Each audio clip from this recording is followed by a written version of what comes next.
Good evening and welcome to SIGVBBS, or Sexually Inappropriate and Graphically Violent Bible Bedtime Stories. You've just caught me in the evening about to tell Teddy about the story of Lot. I wonder what happens, Teddy. Well, I'm going to have to read it to you from the Bible because I don't have my book of Bible stories yet. And I know Brother Russell said that the Watchtower Bible and Tract Society publications were far superior to the Bible, but we're just going to have to put up with this until we get a Watchtower book of stories. Uncle Tim's going to send us one.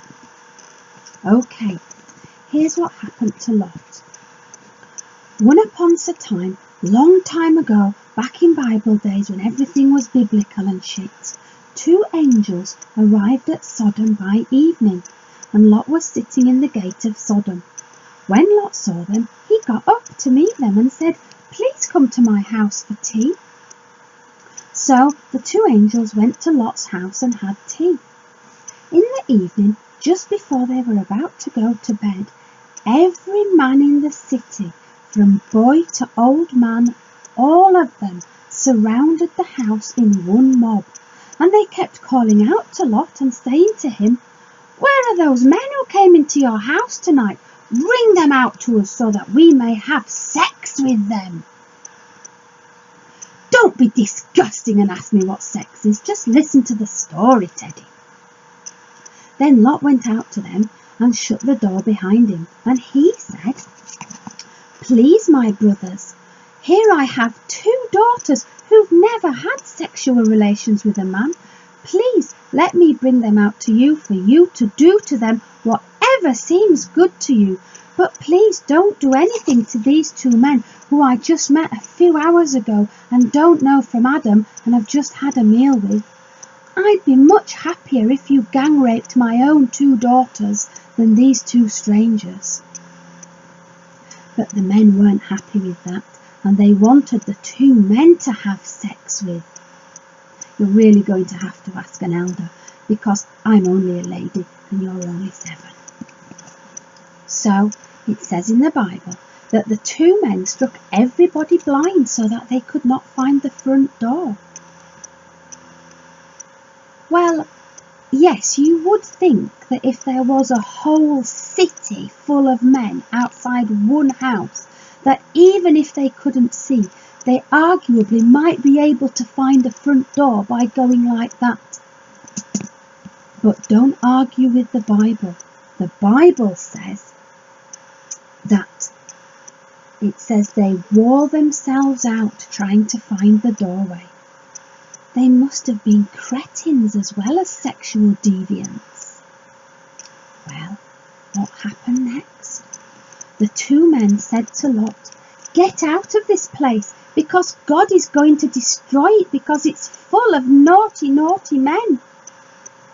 Despite the fact that you were happy not 5 minutes ago to have your daughters gang raped by them, Jehovah still thinks you're a good man who deserves to escape." But Lot kept on lingering.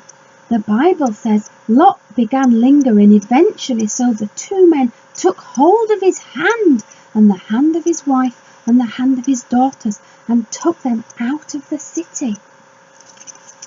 Well, what happened next? As soon as they had brought him to the outskirts, they said, "Escape for your life. Do not look behind you and do not stand still. Escape to the mountainous region so that you may not be swept away." But Lot said to them, "Not there, please, Jehovah. Please, let me go to a nearby town because I'm scared of the mountains."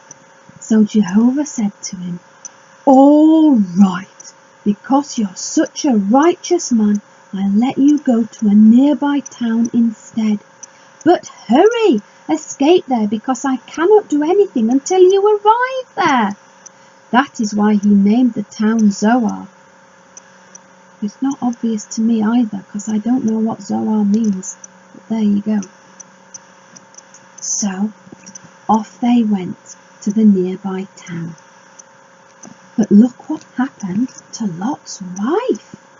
It says, but Lot's wife, who was behind, began to look back, and she became a pillar of salt.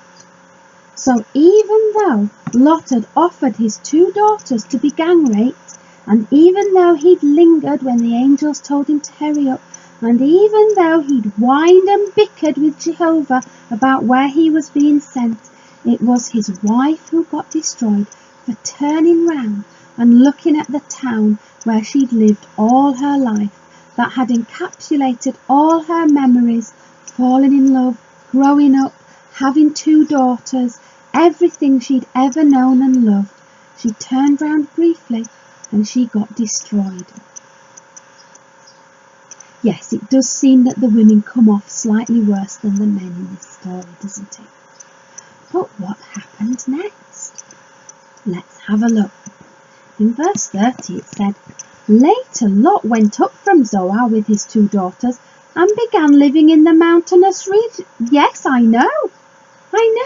That's where Jehovah told him to go anywhere, and he'd argued about it and asked to go to Zoar. And then when he got there, he changed his mind and went to the mountains anyway, because he was such a loyal and faithful servant of Jehovah. Oh, sorry, no, it says because he was afraid to live in Zoar. So he began living in a cave with his 2 daughters. Well, what happened next, Teddy? After all that rapiness and destruction and losing his wife, let's find out. So, when they got up to the mountains, the firstborn daughter said to the younger daughter, our father is old, and there is not a man in the land to have relations with us, according to the custom of the whole earth. Everybody else gets to have sex, but not us. What shall we do? She said, come on, let's get Daddy drunk and let's shag him. What a great idea! So that night they kept giving their father wine to drink. Then the firstborn went in and lay down with her father, but he did not know when she lay down and when she got up. He was so drunk he could remember nothing, but he could still get an erection and impregnate his own daughter. So yes, he really was innocent of incest because he didn't know about it. The next day, the firstborn said to the younger, hey, that was great shagging Dad last night. You should have a go. Let us give him wine to drink again. Then you go in and lie down with him, and let us preserve offspring from our father. So that night also they repeatedly gave their father wine to drink.